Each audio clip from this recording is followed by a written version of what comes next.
So remember, the exam is posted on Canvas. You can start working on that at any time, but it is due by class time on Monday. So that means that you would need to upload the thing by class time, or turn it in, like a paper version if you would prefer to do that also. It's up to you, whatever is most convenient for you, for sure. Okay. Yesterday I was just messing around with some stuff, and I was trying to get this right here is actually, believe it or not, this right here. So let me just out this is the cardioid actually.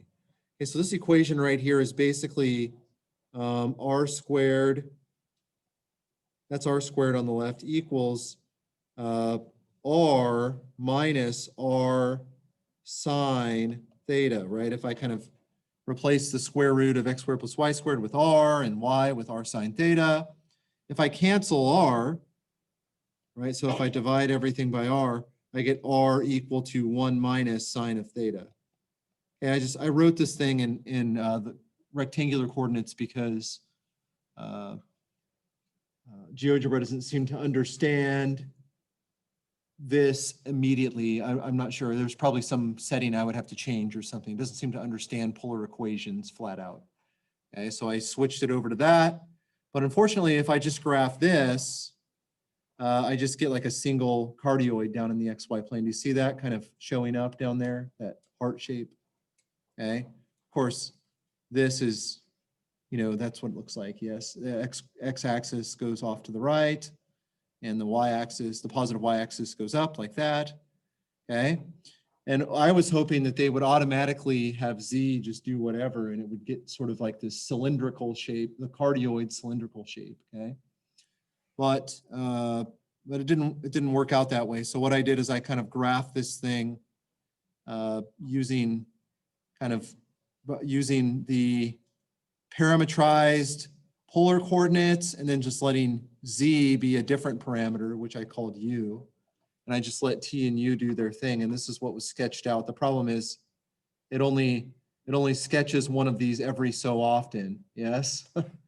But you can kind of see these vertical lines right here.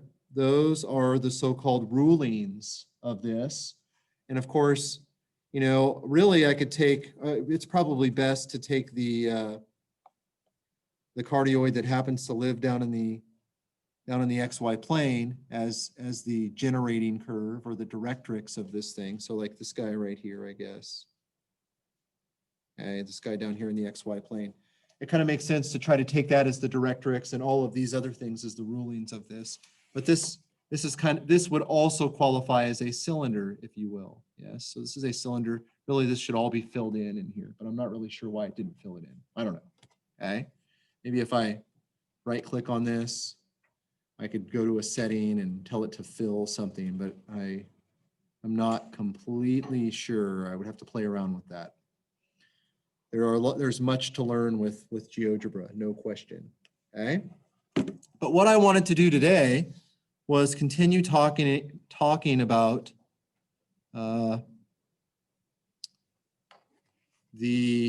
we finished talking about cylindrical surfaces last time, but I want to talk about so-called quadric surfaces now. Okay, really, quadric surfaces are three-dimensional analogs of the conic sections. Remember, circles, parabolas, ellipses, yes, and hyperbolas. The equation of a quadric surface is kind of a second degree is a second degree equation in three variables. So that is, instead of just having x's and y's, which is what we had in the case of conic sections. Conic sections were really just combinations of up to, like I could have an x squared term, I can have an xy term, I can have a y squared term, but now I'm allowed to have z squared in there as well. And so this is kind of the generic form for a quadric surface. Anything that has this form is a quadric surface. And there are several of them that we're going to be looking at. An ellipsoid, which is kind of like a three-dimensional ellipse in some sense. a so-called hyperboloid of one sheet. That's interesting. A hyperboloid of two sheets, an elliptic cone, an elliptic paraboloid, and a hyperbolic paraboloid. And there's a reason why you see all of the conic words in there, like hyperbola is being used, ellipse is being used, you know, all of those are actually in, you even have parabola kind of making an appearance, paraboloid, yeah? It's because these surfaces are going to be built from the conic sections, actually, in three-dimensional space. So let's have a look at these. There are several. One is the so-called ellipsoid, okay? And the form of the equation that gives an ellipsoid is right here. So it kind of looks like an ellipse, doesn't it? Like an ellipse as a conic section, which is x squared over a squared plus y squared over b squared equals 1, correct? All we've done is we've added this third term in here.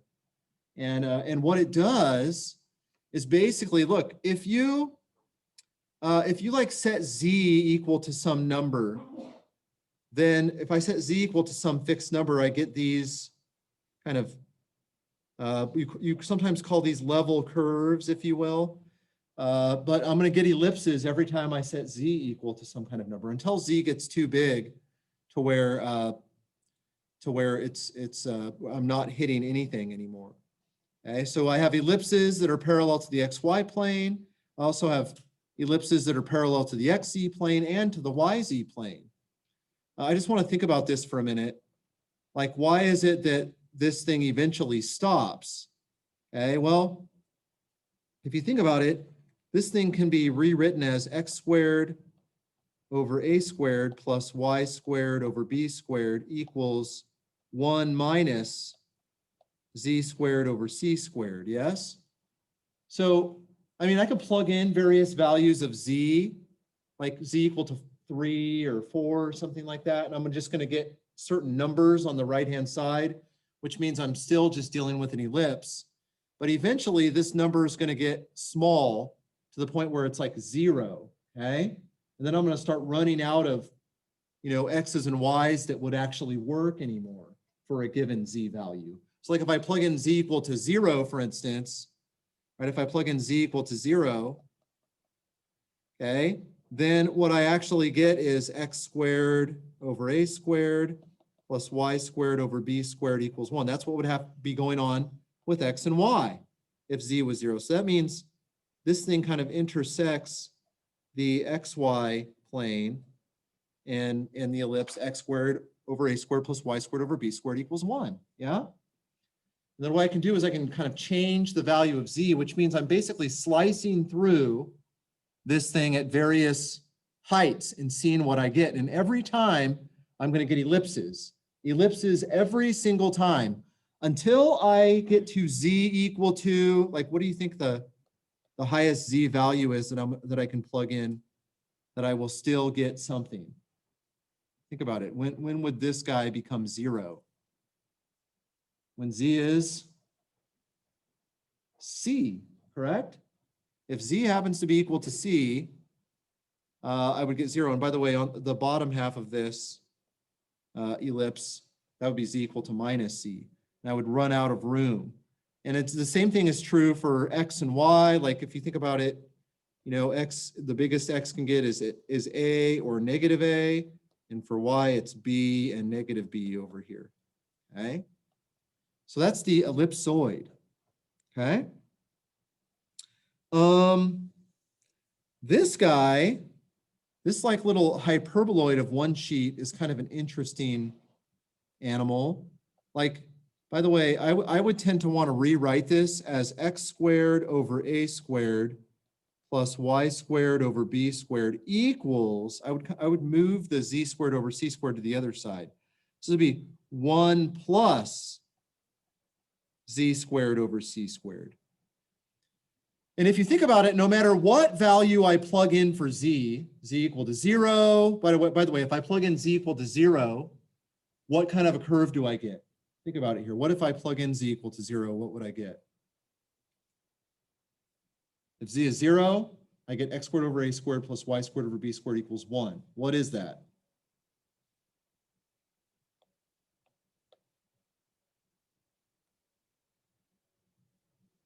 What is it? If I plug z equal to 0, which means I'm saying I want all the points where z is 0, yeah?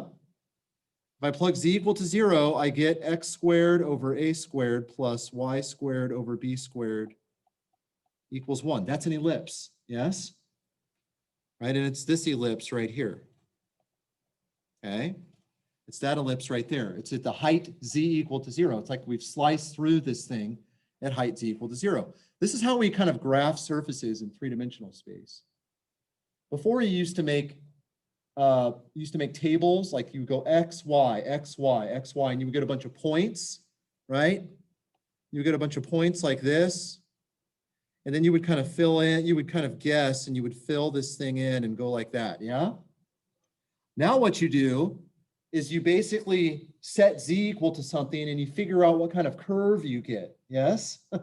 At that particular height z. Those are called level curves or z traces, okay? And you get like these little you get this rib structure for the surface when you do that.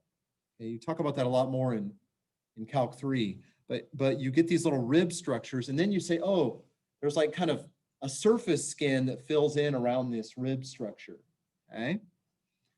So you put in various values of z to figure out what the curves look like. And do you see, in this case, if I plug in various values of z, I'm just going to get ellipses every single time, yeah? And what's going to start happening is like the x and y, radii, like x had a radius of a, y had a radius of b before. If I start putting in higher and higher z values, those radii start to expand higher and higher and higher. The higher value of z I happen to plug in, okay? So you can kind of see why this thing would just have this ever expanding collection of ellipses up and down as you kind of move up and down this thing, slicing through at various heights of z. So like this one might be z equal to 0. This one might be like z equal to 1 and z equal to 2. This might be like z equal to -1 and z equal to -2. There's a nice symmetry with this thing, okay? And you get these little elliptical curves. But what do you notice happens if I were to slice this thing through with planes that are parallel to the xz plane? Well, if I slice through with a plane that's parallel to the xz plane, okay, I'm going to get things that look like this, don't you see?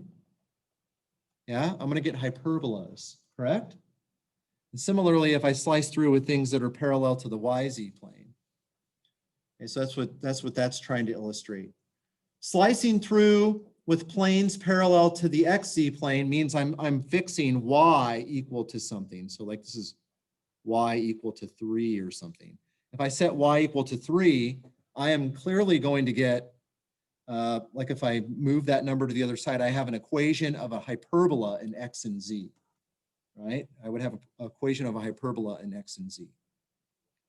Okay, so look, again, I want you to think of this as being rewritten as x squared over a squared plus y squared over b squared equals, let me write it as z squared over c squared plus 1. Okay, so I go plus 1 here. All right. Now, yeah. So one question you might have is what happens with this number right here? I have a plus 1 right there. What would happen if that 1 was gone and it was just 0, for instance? Okay.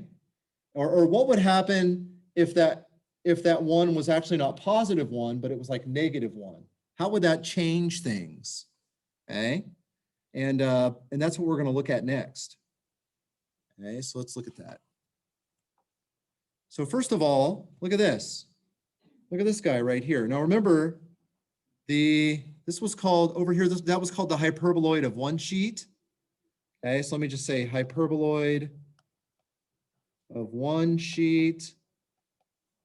That was like x squared over a squared plus man, I'm going to write this in red just so you can see it. X squared over a squared plus y squared over b squared equals z squared over c squared plus 1. Okay, focusing on this plus 1. Okay, plus 1. Now, what about this guy right here? This elliptic cone. What's the only difference between this equation up here for the hyperboloid of one sheet and this guy down here? Instead of plus 1, what do I have? Instead of plus 1, what do I have? X squared over a squared plus y squared over b squared equals z squared over c squared. And this is plus 0. Basically, I've decreased the 1 to a 0. Yes?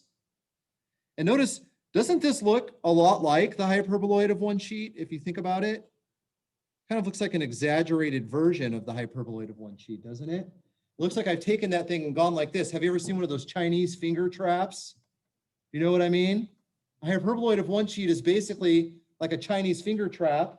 And then I stretch that thing to where it's like extremely stretched out. And that's exactly what happens when you get to the point of an elliptic cone. And this little plus 0 thing, or this what was a plus 1 kind of goes away, and now it's just plus 0. Okay, you get this elliptic cone now. So this right here was the hyperboloid of one sheet, by the way. When we stretch this thing out by getting rid of that plus 1, that's what we end up with, is this elliptic cone looking thing. Okay. So, and like, again, if I were to slice through at various heights of z, I get ellipses. Don't you see? Yeah? And if I slice through kind of vertically, if I slice through sort of like vertically like this, okay, I'm going to get, you know, like lines or something. Yeah, like this. Okay. I have like these X lines. Okay, and there's like a single point right in the middle where everything is held together. Whereas the hyperboloid of one sheet, you know, it was like this, the Chinese finger trap, if you will. There wasn't just one point, there was an actual curve down here. Here the curve where this thing pinches in the middle is just a single point, not like an entire curve like it was before. Okay. And then, okay, so let me just kind of write this down over here just so that we have it. We had x squared over a squared plus y squared over b squared equals z squared over c squared plus 1. That was the Chinese finger trap. Okay. And then we had x squared over a squared plus y squared over b squared equals z squared over c squared plus 0. That stretched stuff out to such an extreme that it only meets in one point. So it kind of really stretched out the Chinese finger trap, yeah? And then the next question is, what happens if instead of z squared over c squared plus 0 or plus 1, it's actually minus 1, yeah? Well, what's going to happen then? Y squared over b squared over a squared. Okay, well, what's going to happen then is the cone is going to get popped apart. And you're actually going to have kind of an upper part and a lower part. So it's going to be like this. Okay? And then there's going to be a lower part as well. And there's going to be kind of a gap in between. And that's what this guy is right here. There's this little gap right here where this thing has gone pop, right, and kind of plucked apart now. And you kind of subtract that one, and there's going to be some, right, what is this gap right here? Well, this is negative c, and this is positive c, because if I put z equal to anything between negative c and positive c, I get a negative number on the right-hand side. And I can't find any x's and y's that would work. I'm squaring everything, correct? If I plug in anything that is smaller than c for z, I get a negative number on the right-hand side, and therefore there is never going to be any xy such that when I square them, I get that negative number, right? So the hyperboloid of two sheets is what happens when we go from plus in the case of one sheet to 0 in the case of the cone, and you change this to a negative number, it kind of plucks the thing apart, and now you end up with kind of two pieces, okay? I think this is a helpful way to think about things. You go +1, 0, -1. You can kind of see the Chinese finger trap, get kind of pulled to its extreme in the shape of the cone, and then you change that to a negative number, pop, the thing kind of comes apart. Does that make sense? Okay. So I think that's an effective way to think this through. So there's the Chinese finger trap. Chinese finger trap gets exaggerated into the cone. And then we keep going and we change that 0 to a -1. That thing's going to get plucked apart. Okay. I'm telling you, this equation right here is obviously just z squared over c squared minus 1 equals x squared over a squared plus y squared over b squared, right? It's equivalent to that. So you can see all you've done is you've gone from 1 to 0 to -1. Okay, so -1, this is where you are at 0. And then of course over here, this was the +1 situation. Yeah, they're all related to each other. So we have the ellipsoid, the hyperboloid of one sheet, okay, which when I stretch that thing out becomes the elliptic cone, which then becomes the hyperboloid of two sheets. And then we have a couple of one-off things as well. What if I just had z equal to x squared over a squared plus y squared over b squared?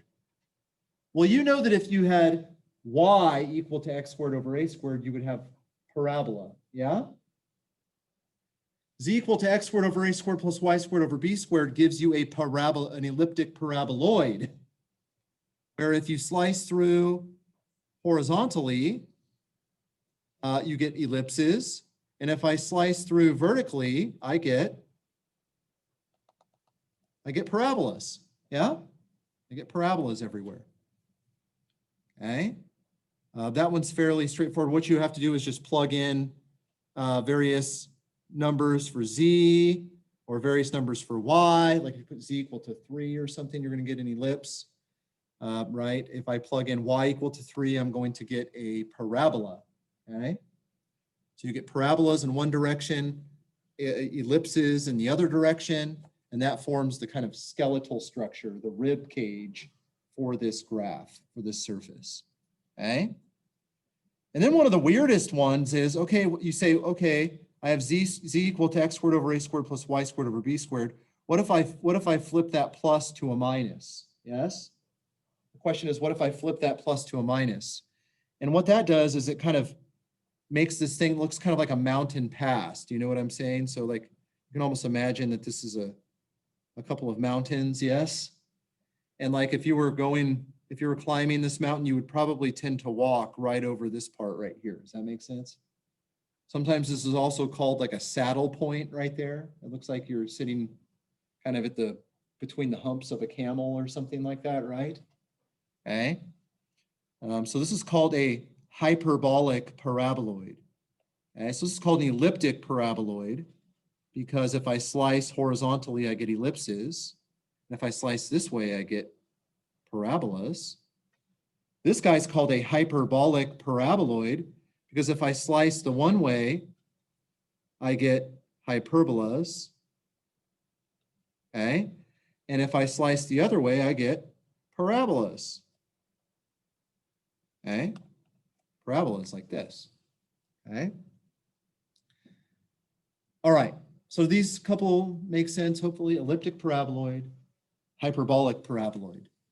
Okay. They both consist of hyperbolas if you slice a certain way, or the second one consists of hyperbolas if you slice one way, parabolas if you slice the other way.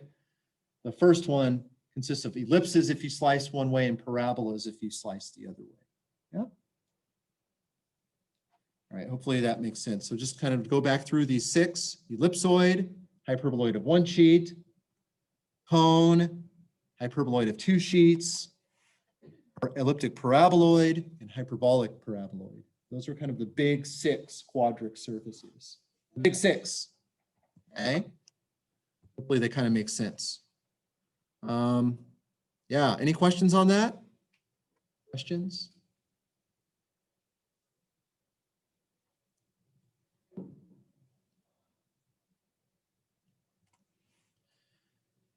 So to help visualize a surface in space, or remember the shape, you look at its traces, like what I was saying, kind of set z equal to a number and figure out what the curve is in x and y, yeah?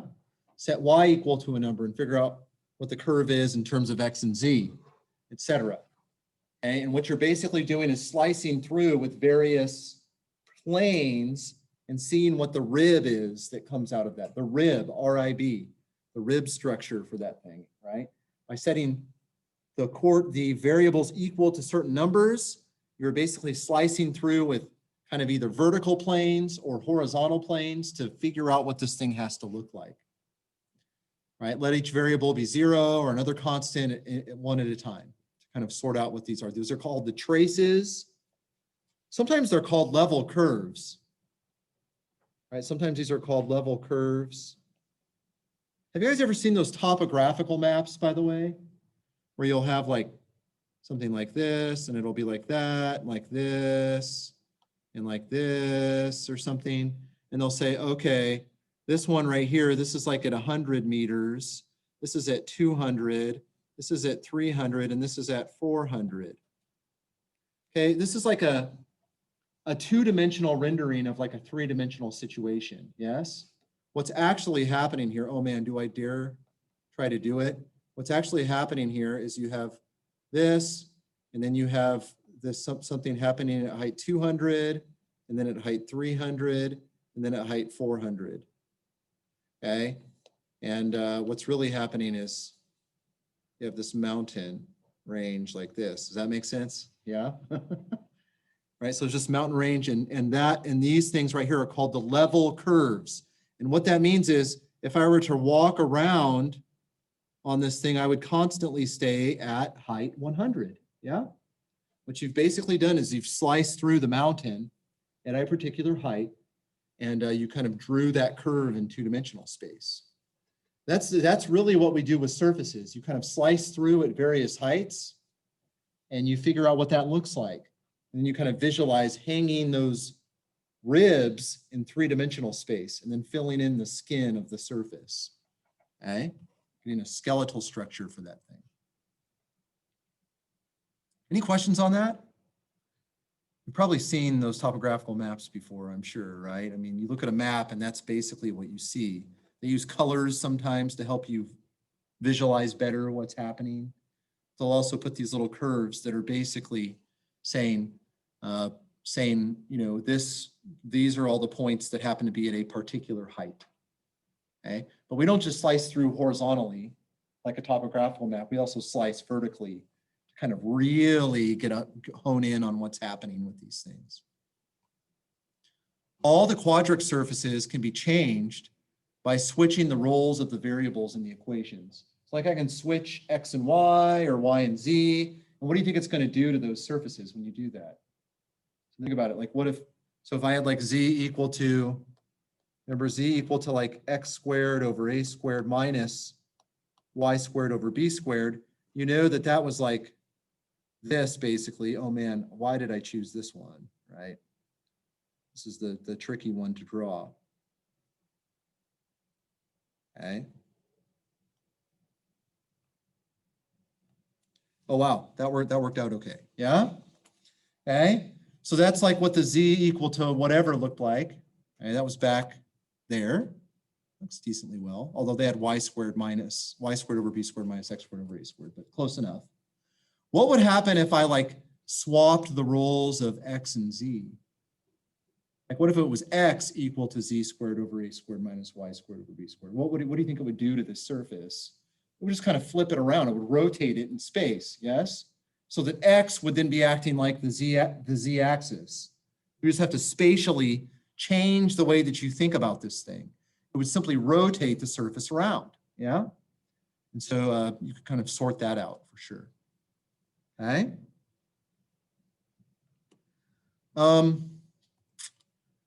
Here, let's actually look at a couple of graphs. I think that will be kind of fun thing to do. So let's get rid of this. So here's, let's do this. So like z equals x squared, okay, minus y squared. And so do you see this? Oh man, that is just crazy. Hey, what is going on here? I want to change the X and Y axis. Where can I change what is going on here? I want to change the actual range. Where do I do that? Show axes. Crazy, I don't know. Maybe what I'll do is I'll zoom to fit. It didn't do anything, okay? Oh, wow, that thing's spinning around for us already. I kind of zoomed out a little bit. Do you see that though? Look at that. So the thing is oriented around the X axis because X happens to be first. If I were to swap these two things around and go negative, positive,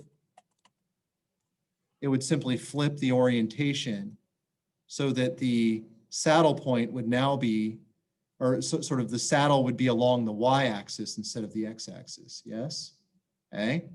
And then if I were to say, no, you know what I want? I want this to be x and this to be z, okay? Then what happens? Well, it flips the whole picture, yeah? So now it's like this, yeah? X is now pointing up right now. You see how it's kind of flipped the whole picture around or whatever? So it kind of changes the orientation of things a little bit.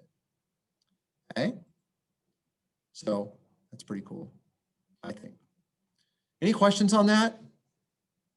You'll have an opportunity to interact with some of that on WebAssign. They'll ask you various questions, but GeoGebra and kind of intuition makes this stuff pretty doable for sure. Any questions? Okay. Let's finish by talking about surfaces of revolution. Surfaces of revolution. Okay. Let's find equations for a surface of revolution. Consider a curve y equal to f of z in the yz plane. Okay, so I'm thinking about being in the yz plane, correct? Whatever that curve happens to be. Okay, rotate it around the z-axis. Okay, so I have some kind of curve in the yz plane. Let me just take a minute to draw a picture of what I mean. Okay, so in the yz plane, so I don't know, maybe it looks like this or something, yeah? So I have this curve in the yz plane. Here's y and here's z. Okay, rotate this thing around the z-axis. Fine. Okay, rotate it around the z-axis. What am I going to get? Well, you know, something like this. Yes? Okay, I'm going to get a surface that kind of looks like that. This was the curve that I started with. Let me draw it in blue just so that we can keep track of it. Here was the curve we started with right here. This was y equal to some function of z. Okay? Okay, so that's interesting. We rotate that thing around the z-axis. Consider a trace of the surface parallel to the xy plane. What would happen if I slice through this thing parallel to the xy plane? Remember, this is the x-axis coming out of the board at us right here. Okay? What happens if I were to slice through this with a plane parallel to the xy plane? What kind of a picture would I get? Wouldn't it be a circle? Don't you see? Yeah? Seems to me like it would be a circle. So if I'm at a particular z value, I slice through at that height. It looks to me like I'm going to get a circle. And it looks to me like the radius of that circle, okay, bear with me here. It looks to me like the radius of that circle is going to be given by the value of this function. Okay, so the radius of this thing, the radius is equal to f of z, right? It's y's value, okay? It's actually y's value, which is given by f of z, okay? So what is the equation of this curve? Think about it for a minute. Okay, how would I describe that curve? Well, wouldn't it basically just be x squared plus y squared equals f of z squared or something? Right, because it's basically a circle centered around the z-axis, yes? Right, it's kind of like a circle centered around that particular thing. That's what that curve would actually be at a particular z value. It's a circle of radius f of z, okay? What shape does it have? It's a circle. Let's write an equation of that surface. Well, watch this. Right, so it's a circle, and the equation that describes that surface is x squared plus y squared equals f of z squared, right? Where z is the particular height that you're kind of slicing through at, okay? And that's how you would describe this thing. So here's kind of a picture, a rendering of what I've been talking about here, okay? So that's kind of cool, I think, that we get this thing, or we basically can describe this surface by simply doing x squared plus y squared is equal to some kind of function of z squared, yeah? So, by the way, things change if, for instance, instead of, instead of rotating around the z-axis, right? If you rotate around the z-axis, you basically had better have a radius that's a function of z. If you rotate around the y-axis, right, so rotate around the y-axis, you better have a function, the radius function better be a function of y, and you better have x and z on the other side. Okay, but all of these are just equations of circles for various values, yeah? So if I plug in an x value, I get a radius, y squared plus z squared equals that radius squared, and you would get a cross section that happens to be a circle, okay? And there's that one right there. Hopefully this kind of makes sense, but we'll draw a picture here in just a second, okay? I think that was the last one, but I want to draw some pictures of this. Let's see. So let's see, x squared plus y squared. Let's do x squared plus y squared equals, it's got to be some function of z squared, yes? Some function of z squared. So I don't know, let's do something simple like 2z plus 1. Let's square this thing. Oh man, I think it's hard to grasp here. But don't you see, if I slice through at any height, what do I get? What am I going to get every single time? Circles. Do you see that? Yeah. Okay, let's try some other graph. I don't know. It looks pretty obnoxious. Let's not have a 2 right here. Let's just put z. Oh man, that's even worse. What's that?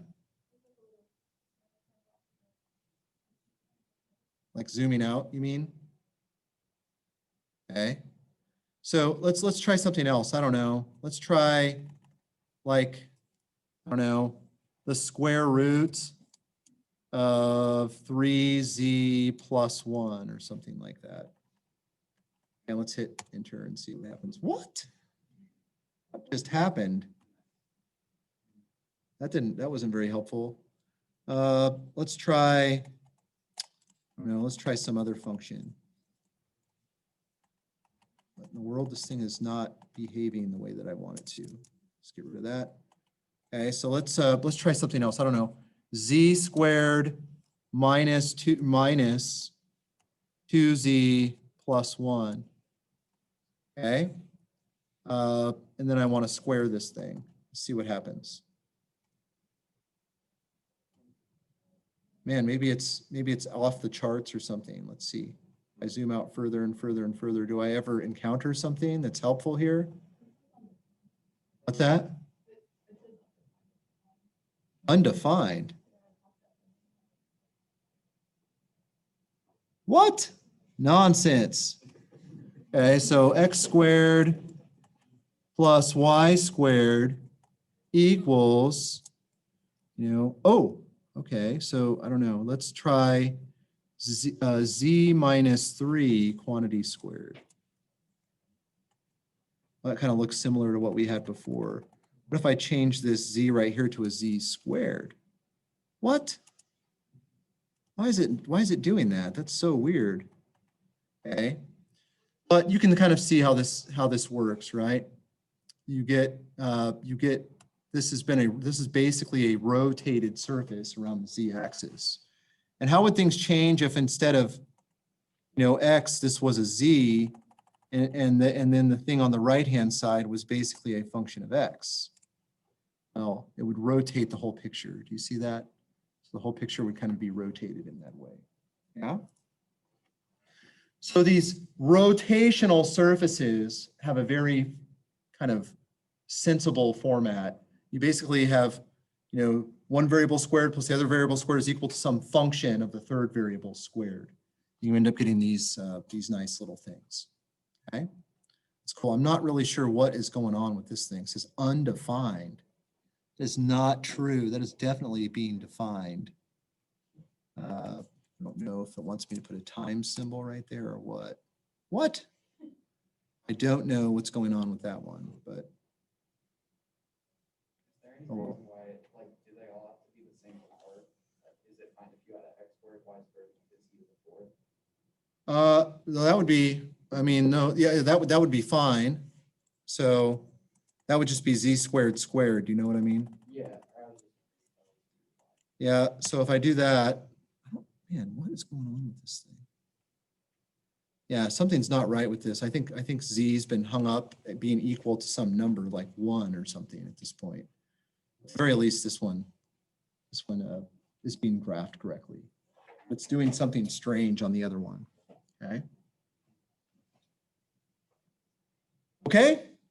Yeah. All right. So that's essentially the thrust of section 6 of chapter 11. And we'll start transitioning into some combinations of parametrized curves and vectors very soon. That's it.